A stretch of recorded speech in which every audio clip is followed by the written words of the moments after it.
Now we'll move on to the predicates and qualifiers. What is these predicates and qualifiers? So in this, we'll move on to the topics like predicates, variables, quantifiers, which are called universal quantifiers and existential quantifiers, negating quantifiers, De Morgan's law for quantifiers, translating English to logic, logic programming. Obviously, logic programming is not going to see in this course. Actually, we are going to look at up to the translating English to logic only. We all know that if you want to make a statement in generic and to test for specific variables, we are always, the mathematics is always encouraging us to represent it in the form of function. So that is what this entire section is about. That is how you can represent a given predicate into the form of representing form of the function, which is called quantifiers. Okay. And for which values this proposition may be true or false. So that is what we call variables. So we'll see these things in detail. Propositional logic is not enough for representing the main things. If we have all men are mortal, Socrates is a man. Does it follow that Socrates is mortal? So obviously, this may not convey these two statements may not convey this exactly. So can't be represented in propositional logic. Need a language that talks about the objects, their properties, and their relation. So that is the reason we are moving on to the predicate logic. Predicate logic uses the following new features, such as variables like x, y, z, predicates p of x, comma m of x. That is, we are going to represent using a specific predicate. Quantifiers, that we'll see afterwards. That means how we can relate this predicate and the variable. Propositional functions are generalization of propositions. They contain variables and predicates.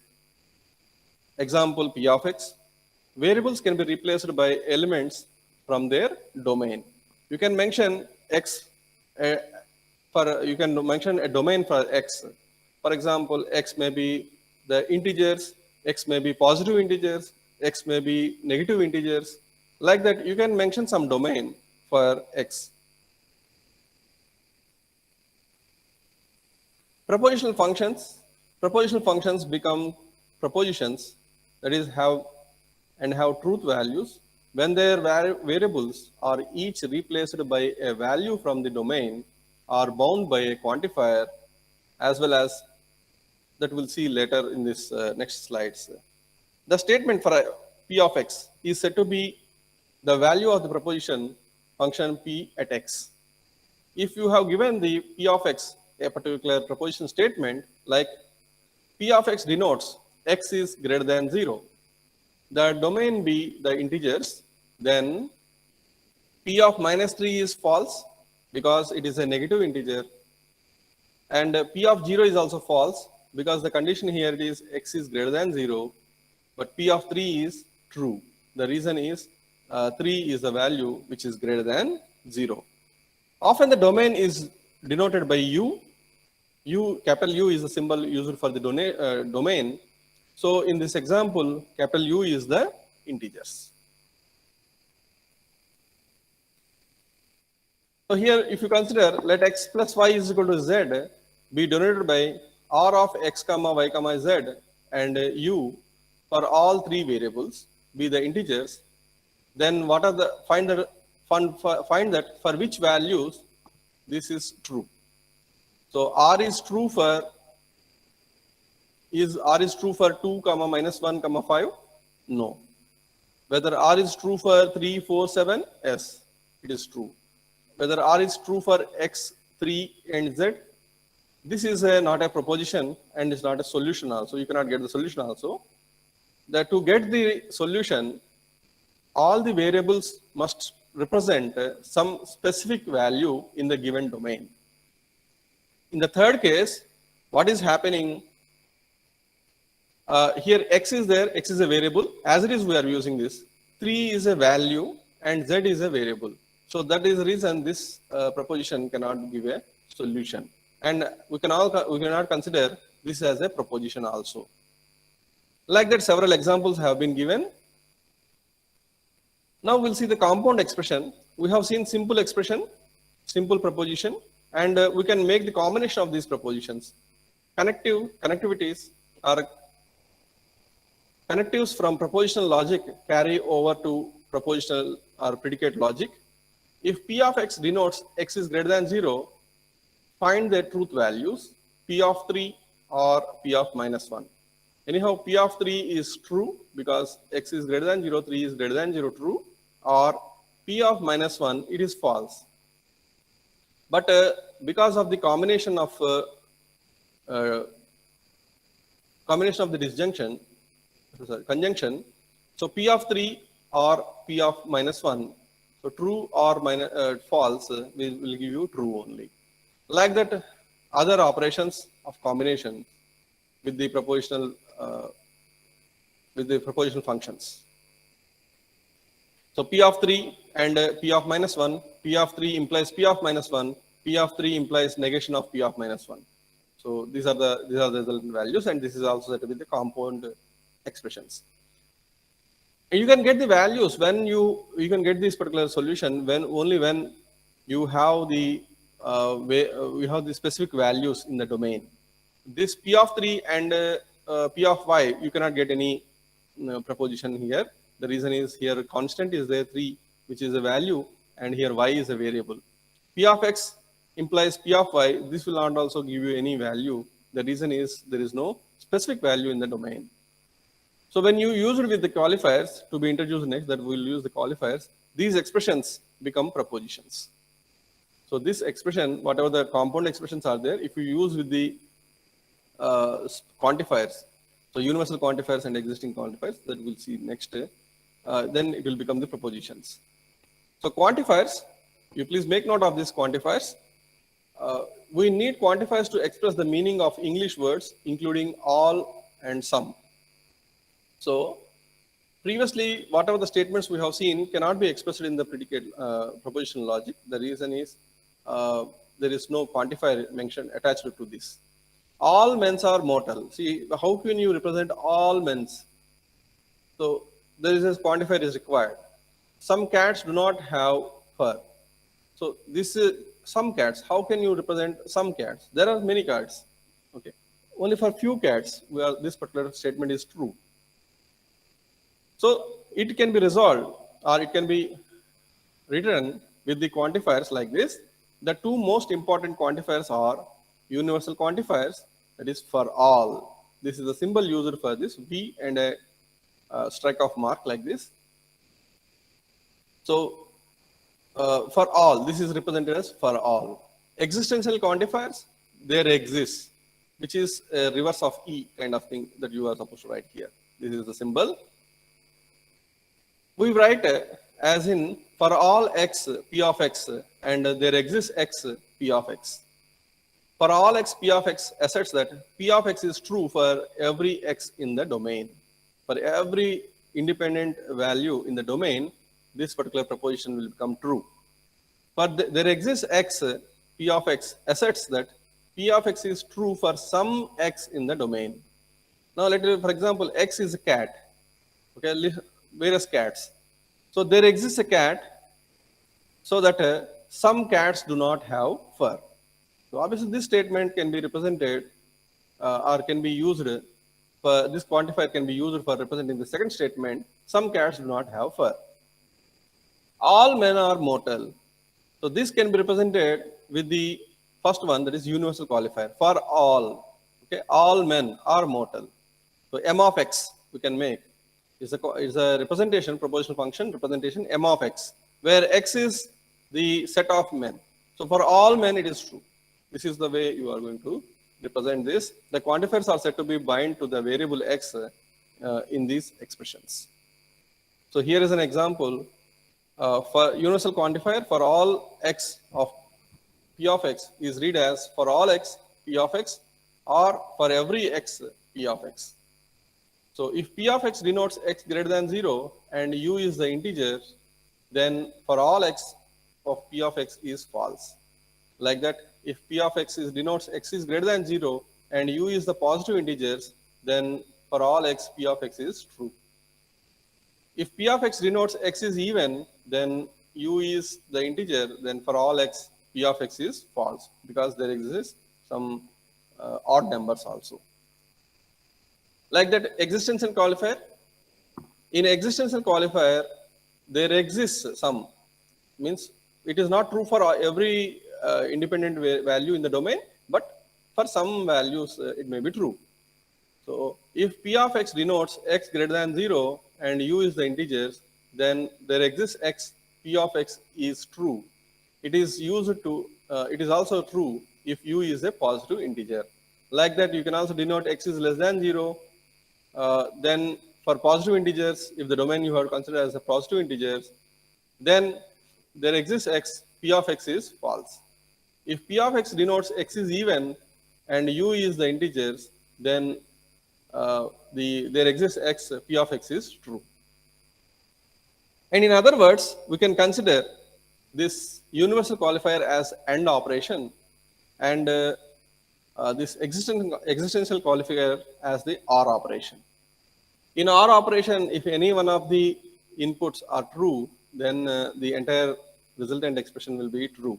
While in case of AND expression, all independent inputs must be true, then only the given expression will become true. So like that, we can correlate the universal quantifier with the AND operation, existential qualifier as the OR operation. Uniqueness quantifier. Uniqueness quantifier means here in the existential quantifier, we generally represent there exists some x. We don't know what is the exist. There exists some x means there may exist one value which satisfies the expression, or there may exist multiple values that may satisfy the expression. But here uniqueness quantifier is nothing but we are going to represent there exists only one variable that is going to be satisfying this particular expression. So this is represented like this. There exists here not x. There exists not x. कह सकते हैं कितना closure चाहिए. There exists not. There exists not is a symbol to represent Unix. Means there exists only one x in the entire domain that will satisfy this particular expression. मैं बोल रहा What the meaning of this? P of x means that P of x is true for one and only one x in the universe of the discourse. This is commonly expressed in English in the following equivalent way. There is a unique x such that P of x. There is one and only one x such that P of x. Example, if P of x denotes x plus 1 is equal to 0 and u is the integer, then integers, then uniqueness quantifier x P of x is true. But if P of x denotes x is greater than 0, then uniqueness quantifier is false. So the same thing can also be represented, the same uniqueness quantifier is also represented in this big way. That is, for there exists x. So P of x or for all y, P of y implies y is equal to x. So either you represent like this or you may represent in this, can be expressed in this detailed manner. Thinking about qualifiers, let us see how we can go through these qualifiers. When the domain of disclosures is finite, we can think of qualification as looping through the elements of the domain. So how can you check whether the given variable is going to satisfy the given expression? So you are supposed to go through each element in the given domain. So for each element means you can simply use a for loop. It's kind of loop that is starting from the first element of the domain to the last element of the domain. So to evaluate for all x, P of x loop through all x in the domain. That means if you want to represent or if you want to program a propositional expression then where you find for all x. So what is the meaning of this?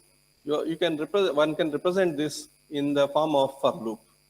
The same is also true for the existential qualifier also, but the difference is in the case of for all, the condition must be true for every value or every value in the given domain. While coming to the there exists, the same for loop will be used if any one of the value satisfies the expression, then the entire resultant given expression is true. Even if the domain are infinite, we can still think of the quantifiers in this fashion, but the loops will not terminate in some cases because of the infinite domain that you consider. Properties of quantifiers. The truth value of there exists x of p of x, and for all x p of x, depending upon both the proposition functions p of x and on the domain U. If U is the positive integers and p of x is the statement, then x less than 2, then for all x p of x is true, but for all x p of x is false. So there exists x p of x is true, but for all x p of x is false. Just now, as I told you, it totally depending upon the domain. So same domain cannot be used for satisfying the there exists and for all. To illustrate this, this example has been mentioned here. Precedence of qualifiers. As we have seen the precedence of the proposition connectivities like disjunction, conjunction implies bidirectional. Like that here, the quantifiers for all and there exists have higher precedence than all other operators. So if there exists conjunction, disjunction, implies, by implies, but always you need to consider the quantifiers as the higher precedence.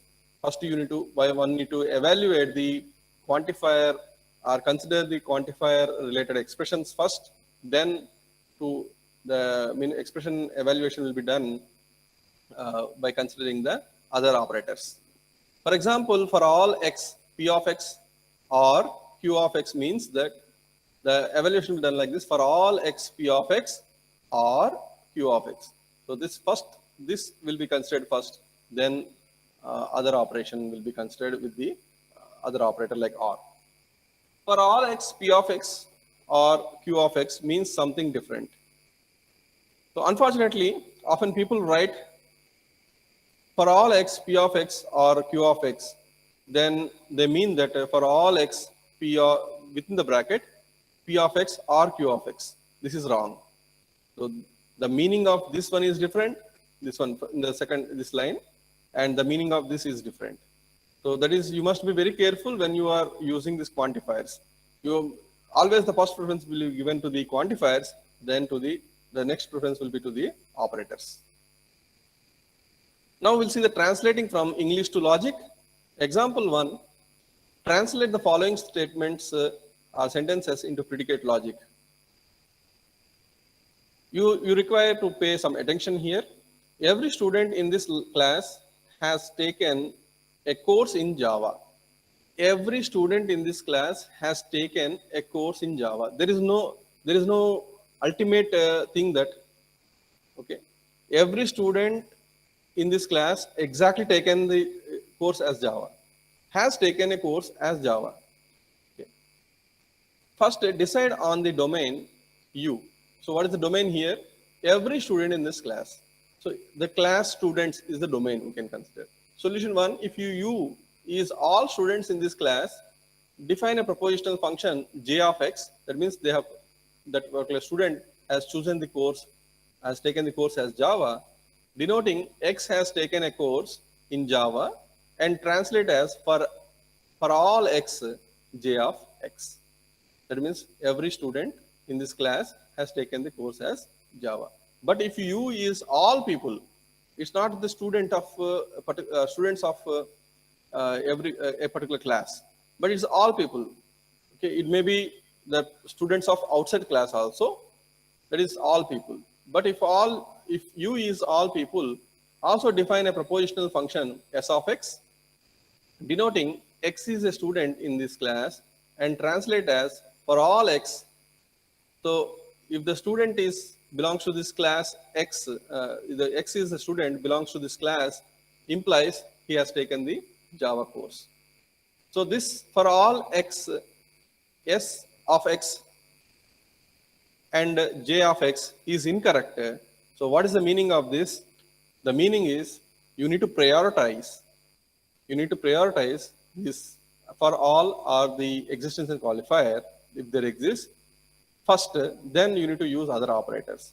So that is the reason this for all x p of x within the brackets or q of x is different from for all x p of x or q of x. The same was illustrated here. Translating from English to logic, we'll see another example. Translate the following sentence into predicate logic. Some students in this class has taken a course in Java.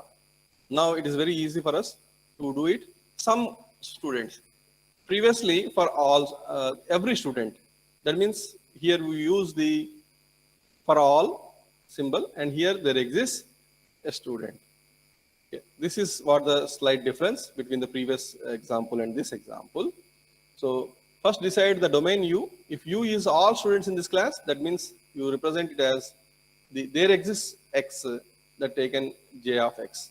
That means if one student, one student has taken, at least some students have, or some students have taken the Java course, then this entire expression will become true. Let us see the first example that we have considered. All men are mortal, and Socrates is a man. This one. So now introduce the proportional function man of x. Denotes x is a man, and mortal of x denoting x is mortal. Specify the domain as all people. Now the two premises are for all x, man of x implies mortal of x. So man of Socrates, then the conclusion is mortal of Socrates. So later we will show how to prove the conclusion from these premises. Equivalences in predicate logic. We have seen the equivalences in the previous propositional statements, and now we'll see the predicate logic equivalences. Statements involving predicates and quantifiers are logically equivalent if and only if they have the same truth value. This is the constant definition throughout all our entire this logics. When can you say two things are equal if truth table is equal? Simple. For every predicate substituted into these statements, and for every domain of discourse used for variables in the expressions. If those are true, then the resultant expression will become true. The notation will be like this. S, here 3 lines will be there instead of representing equal to 3 exactly, that is equivalent to T, indicates that S and T are logically equivalent. For example, here for all x, negation of S of x is equal to, logically equivalent to, for all x, S of x. So negation of negation is always the same value. That is what we call the S of x here.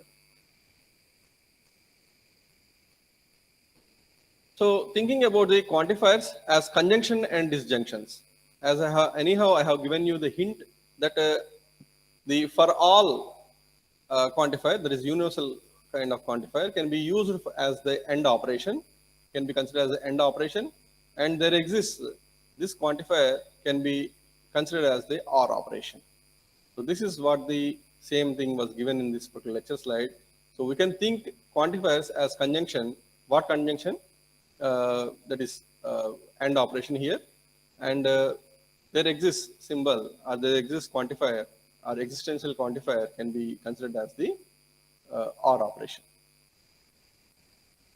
Negating quantified expressions.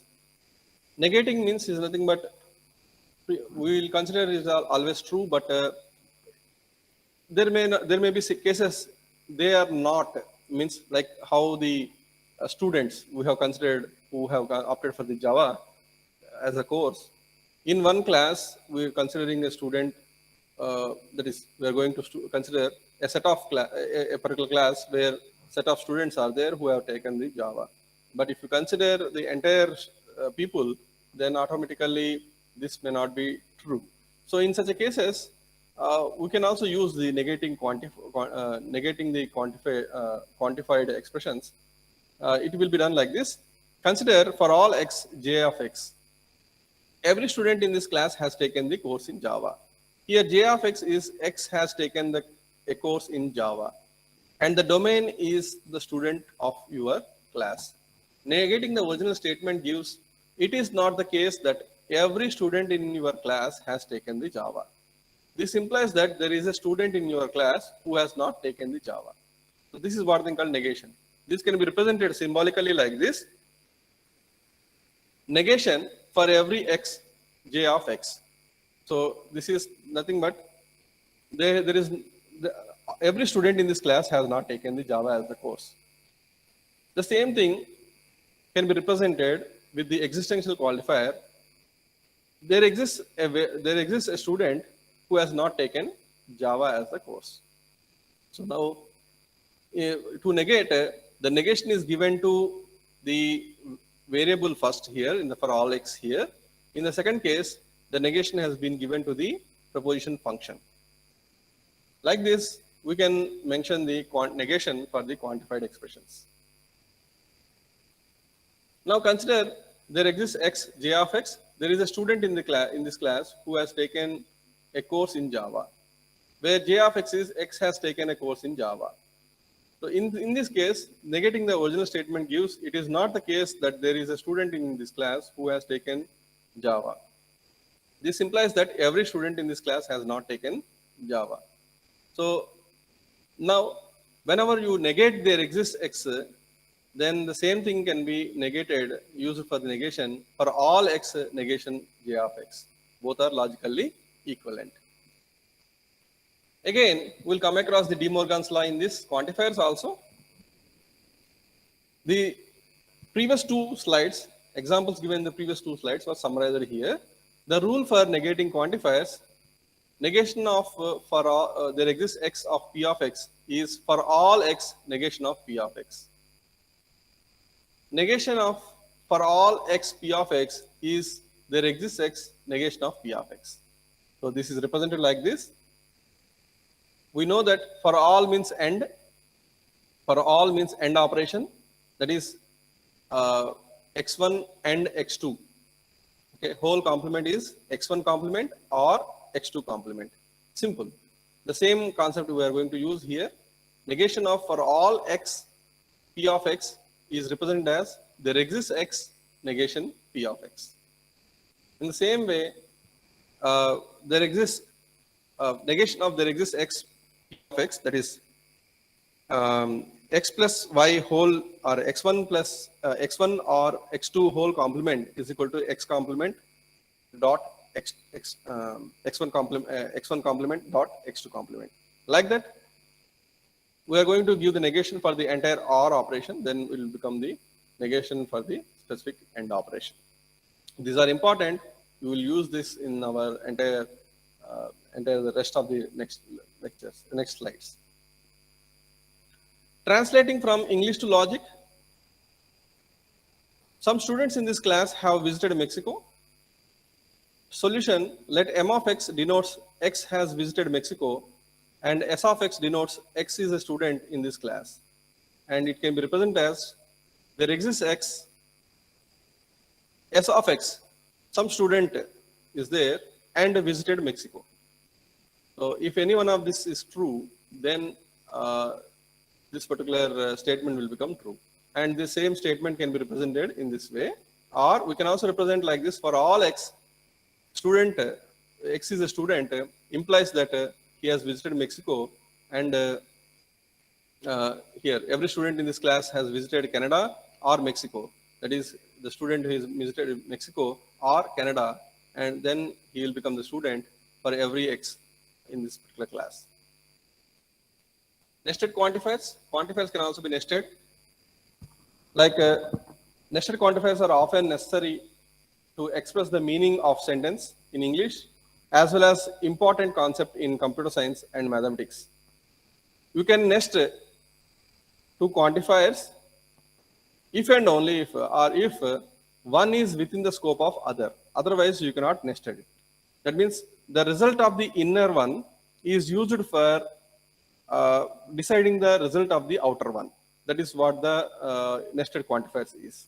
For all x, every real number has an additive inverse. Is represented as for all x, there exists y, x plus y is equal to 0. That means for every x, there exists some additive inverse. So x plus y is equal to 0. So this is what is called a nested quantifier that we are going to represent. And please remember, you can also make note of this. The inner rule output of the inner rule will be used to decide the output of outer rule. In such a cases, this particular nested quantifier will be represented. We can also think of nested propositions functions. For all x, there exists y, x plus y is equal to 0 can be viewed as for all x, q of x, where q of x is for all y, p of x comma y, where p of y is x comma y is x plus y. X plus y is equal to 0. Instead of writing this as a normal expression, we can also represent it as a propositional functions like this. So this is what the example of this particular nested quantifiers. So thinking of nested quantified quantification, nested loops. So it just to consider this as the nested loop that we write in the C programming, that is outer for loop and inner for loop, like that, to see if for all x and for all y, p of x comma y is true. That means we are supposed to place an outer loop for x and an inner loop for y. For each x and for each y, the p of x y should be true. So at each step, loop through the variable, loop through the value for y. If sum of the pairs of x comma y is false, then the entire loop is false. So for all x, for all y, p of x comma y is true if the outer loop ends after stepping through each x. So I think by recalling the nested for loop in C programming, we can easily understand this nested looping. The same way, to see if for all there exists y, p of x comma y is true. So there is no thing that both the outer loop variable and inner loop variable which should satisfy this function. Any one of the all the outer loop variables, but any one of the inner loop variables can satisfy this function, so that the entire expression will become true. So at each step, loop through the variable the value for y. The inner loop ends when a pair of x comma y is found such that p of x comma y is true. If the domain of the variables are infinite, then this process cannot actually be carried out. The reason is for the outer loop and inner loop, there is a complexity. That means there is a limit actually. There is a initialization, condition, and incrementing, decrementing. That means this condition is up to some extent. But if the domain is too long, or which is complete, which is a kind of infinite kind of thing, then automatically we cannot do this operation. So then it will become the infinite set operations. So this is what thinking of nested quantification. The nested quantification can be taught in the way of nested for loops in the C programming. So here are the order of quantifiers. Example: let p of x comma y be the statement x plus y is equal to y plus x. Assume that u is the real numbers. Then for all x, for all y, p of x comma y, and for all y, for all x, p of x comma y has the same truth value. That means either if it is that means if that means you can place the y as the inner loop and x as the outer loop, and the same you can reverse it, y as the outer loop and x as the inner loop, and the condition will be true. So that is what the order of quantifiers. When the for all x and for all y is there, this can also be represented as for all y and for all x, p of x comma y has the same truth value, truth table. Let x of q comma x comma y, q of x comma y be the statement x plus y is equal to 0, assume that u is the real numbers. Then for all x, there exists y, q of x comma y is true, but the alternate, that is for all, for there exists y, for all x, q of x comma y is false. That means where you can place, one can place that is represent for all x, for all y, as the for all y and for all x, where there exists a universal quantifier but not the existential quantifier. That is what the summary of this slide.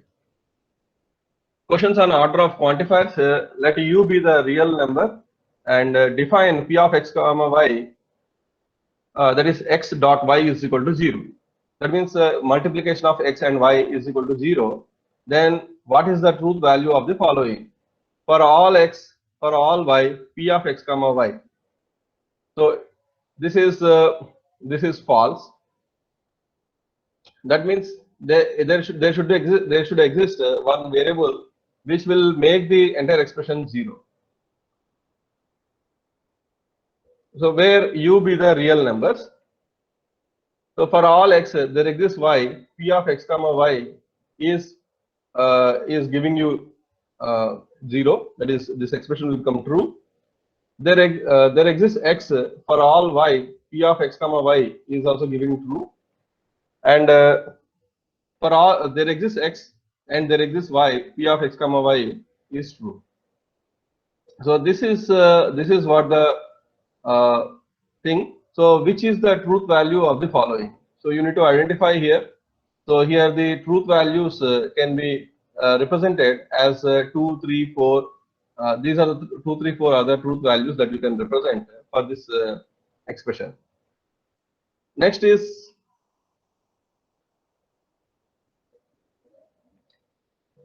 if it is x by y is equal to 1. So x by y means y should exactly divide this x so that the remainder will the dividend will be 1. So for all x, for all y, p of x comma y is false. Okay. And for all x, there exists y. For all x, there exists y, p of x comma y. So true or false. That is, the x may be true and y may be false. And if you look at there exists x for all y, p of x comma y, the x may be false and y may be true. And there exists x and there exists y. So p of x comma y, which is x by y, is equal to 1. So it is giving you true. So this is the representation actually. So based upon the problem situation, we need to see if there exists for all x, there should exist one variable y, so that if you exactly divide it, you will get 1. So based upon that, we need to formulate this order of quantifiers to get this particular expression true. So quantifications of two variables. So here some statements have been given and how, when it will become true and when it will become false, a table has been provided here. So this table will give you the overall picture of how to order the quantifiers. For all x, for all y, p of x comma y. When it will become true, p of x comma y is true for every pair x comma y. So for every pair x comma y, this will become true. When it will become false, there is a pair of x comma y for which x comma y is false. For all y, for all x, the same is the case. We can also represent for all x as for all x, for all y, as for all y and for all x also. While coming to the for all x, there exists y, p of x comma y. For every x, there is a y for which p of x comma y is true. There is an x such that p of x comma y is false for every y. So the inner loop may give the entire expression as the false. That is, inner loop means what here? The inner loop is y here. So this is the inner one and this is the outer one. So this may result the entire expression into false. So that is the reason when it will become false, there exists an x such that p of xy is false for every y. So like that remaining other quantifier combinations that that has been provided in this table. So here the combinations like for all x, for all y, for all x there exists y, there exists x for all y, and there exists x and there exists y. So this is the table one must remember for checking whether the resultant quantifier expression will give you true or false. Now we'll see the translating nested quantifiers into English. Translating the statement. So for all x, c of x, or for there exists y within the brackets c of y and f of x comma y. Now whenever you say for all x, the first thing is whatever is enclosed in the bracket. Depending upon the brackets, we need to evaluate that expression. So here, where c of x is x has a computer is the statement, and f of x comma y is x and y are friends is an expression, is a proposition, and the domain of the domain for both x comma y consisting of all students in your school. So this is what the propositions for c of x, f of x comma y. So whenever you look at this, this is c of y is x has a computer or y has a computer or f of x comma y, that is x and y are friends. So when it is there exists y, so there exists a student of your school. So that is there exists a student of your school which is having who has a computer and has a friend x. Okay, who has a computer or a friend x. So with this entire expression, we are adding, this particular expression is adding with c of x. That means x should have a computer. That is, x has a computer, so that there exists a person or student who has a friend having this computer, and this is for all x. That means for all students x, for all students, there is every student in your school. That is, every student in your school has a computer. See, x has a computer. This is for all x, has a computer or has a friend who has a computer. So this is finally the summary of this particular expression. In the same way, translate the statement. There exists x for all y, for all z, f of x comma y, that is x and y are friends, and x and z are friends. So x has two friends, y and z. So if you can minimize this, and y not equal to z. So y should not be equal to z. That means y is a different person and z should be a different person. So a friend should be there. Friend of x can be y, and x should be the friend of y and also z. But y and z should not be equal. Implies that for not, that is negation of friend of y z. So y and z should not be the friends, but x should have for y and z, x may be the common friend, but y z should not be the friends. So this is what the condition here. So there exists a student, none of whose friends are also friend of each other. So that is y and z will be having common friend, but y and z are not friends. So in order to indicate this, this is the expression that we use. Translating mathematical statements into predicate logic. We'll see. Now, previously we have seen predicate logic into the in the translating into English. Now translating mathematical statements into predicate logic. Translate the sum of two positive integers is always positive into logical expression. So sum of two positive integers. That means there exists a positive integer which is always a positive number. Okay, and the sum of these two numbers will always be positive. So these are the words statements one can generate.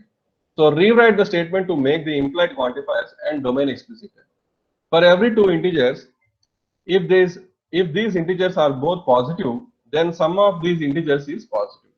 Now, there exist two integers, x comma y. Okay. If these integers are both positive, so x is greater than 0 and y is also greater than 0, then the sum of these integers is positive. So for all positive integers x and y, x plus y is positive. The result is for all x, for all y, x greater than 0 and y greater than 0 implies that x plus y is greater than 0. Now this x can be represented as one predicate function and y can be represented as one predicate function, x plus y can be represented in one predicate function, or directly also you can write it because x and y both are positive integers, positive values. So this is also an accepted expression, so that we can write here. So this is the way we are supposed to translate the mathematical statements into predicate logic. Translating English into logical expression, example. Use quantifiers to express the statements. There is a woman who taken a flight on every airline in the world. That means there is a woman who has taken flight on every airline. So let P of W comma F be W has taken F, and Q of F comma A is the flight and airline. So F is a flight on A. The domain of W is all women. Okay. So here the condition is there is a woman. There is a woman. There may be a particular woman may be there. Okay, but here we have considered all women. So the domain W is all women. The domain F is all flights, and domain of A is all airlines. But here there exists a woman. There exists a woman. That is reason this can be represented as there exists a woman. So who flighted on all airlines with there exists a flight, so that P of W comma F or Q of F comma A. So this is the way of representing the logical expression into the translating English into logical expression.